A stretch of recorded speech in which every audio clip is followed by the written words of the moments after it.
All right, hello, today's video journal 111. And so obviously we made another improvement to the setup. The lights look so cool. I'm so happy with them. I think they look it just it just completes the background. Like it needed that. It needed that. I'm so happy to see that. I'm getting a lot of work done. I'm really excited to start streaming Wednesday. That's in 2 days. I'm almost finished with all my layouts. And I still got a few small things to do, but I think I'll be fine on Wednesday to start streaming. So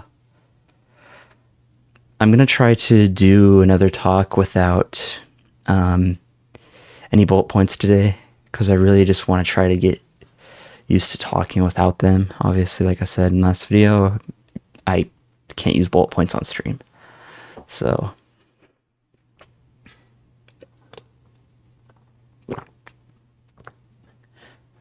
like two things I've been thinking about how I've I've been thinking about how okay, sorry. So I've been looking at I've been trying to look at other YouTubers and live streamers that do Pokemon. And so I'm trying to figure out like how can I stand out compared to everybody.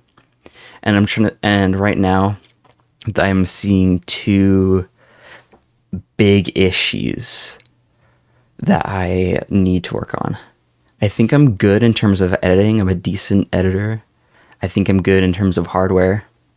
I mean, I think my camera quality is good. I think my mic quality is good. But the two things I need to work on are talking to the camera, which is why obviously, like I said, I'm not doing bullet points. Because the big thing, like when I'm on stream, I'm not gonna have anything to go off of except the game.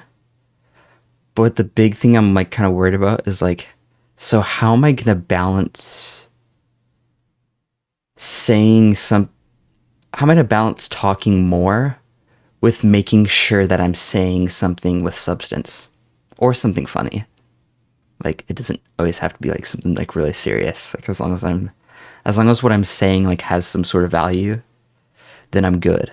But the issue is I'm trying to figure out how do I push myself to talk more without, because I don't want to just like yap about nothing. Like I want there to be an actual reason why I'm talking. But sometimes I have like a hard time figuring out a good thing to talk about and figuring out the right reasons to talk. So yeah. Yeah, it's a little harder not going off of bullet points, but I'm doing better than I did in my first few videos though, because like my first few videos, I didn't go for bullet points at those. It took me a few days to realize I should start doing that.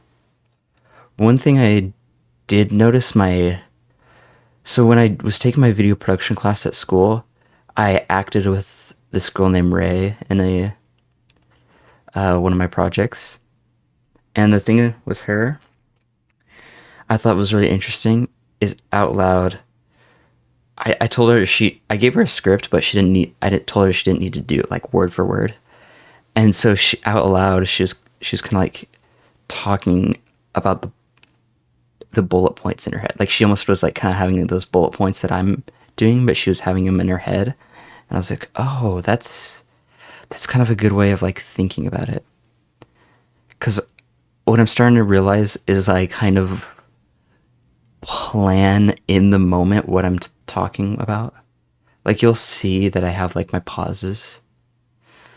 And I've sort of done a little bit of pre-planning. Like I knew I was going to talk about some of my struggles that I'm going to have with YouTube. But I've really noticed that I don't actually plan what I'm going to say. I kind of like plan in the moment. And that's why I have those like kind of long pauses sometimes. So I'm just need to figure out like how do I make sure that I'm not having too many of those long pauses, but I don't also want to force myself to talk and not say anything meaningful. The second biggest thing I worry about on YouTube is I've looked at a lot of thumbnails with Pokemon creators, and there are really, really awesome, talented people who actually like make artwork for those thumbnails. And I'm like, shoot, that's going to be hard to compete with that because I am not a super artistic person. So I think it's going to be hard for me to compete in the thumbnail realm. There are a few people who do like more simple style, not crazy artwork. So I think I'm going to have to compete in that sense and not in the artistic sense, because I can't be hiring a thumbnail artist just yet. Like I'm not making any money. So I can't hire like thumbnail artists. So those are kind of be my big issues there. But I think I know how to make a decently good aesthetic like thing, because I've been doing my layouts and I think they actually look pretty nice. And like I'll show you like my just chatting scene. Okay, it's gonna be zoomed out, but like I figured out how to, like, I added the chat box and I did like a background of Heart Gold, Soul Silver, Viridian Forest, because I'm gonna be doing a Kanto game, so I wanted to do a Kanto background, and so I thought this would be a cool looking background. And so yeah, I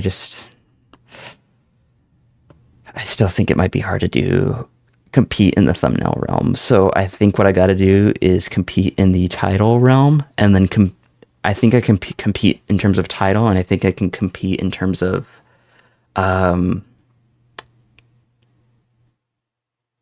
video ideas. I think I have some pretty cool ideas. I think my first video idea is pretty cool, actually.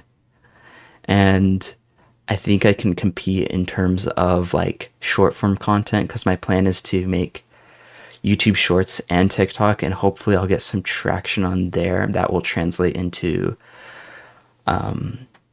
viewers on the stream, and maybe even some viewers on my long form videos. Honestly, don't think a lot of them will come from there, because the short form content, some people only watch short form content, and the issue with those kind of people is that their attention spans are really short, and so a lot of times they might like click. I worry that they might click on my long form video and watch it for like 2 minutes, and then the YouTube algorithm will just think my video is trash. But in reality, the video is good. It was just watched by a short form person, so they just have a short attention span. So yeah, I guess I'm gonna have to. I think what I'm gonna do with that is I think on my short form content, I'm only gonna promote my Twitch at the end, because my thought process with that is like, if somebody's watching a short form content, they're either going to watching my short form content. They're either gonna watch it and then scroll past, or they're gonna watch it and be like, "Hey, that looks like a cool streamer." And then if it takes them, and then if they have to go all the way from either YouTube or TikTok all the way to Twitch, then I know that they are determined enough to actually want to keep watching me. That's kind of my thought process there. I actually talked a lot longer than I was expecting, especially considering I had no bullet points. I'm getting better at this, I think. I'm still not perfect, but it's nice that I'm building this skill up a little bit. Thanks for all those who are watching, and I'm gonna... Oh wait, wrong one. Thanks for all those who are watching, and growth is a slow but fulfilling process.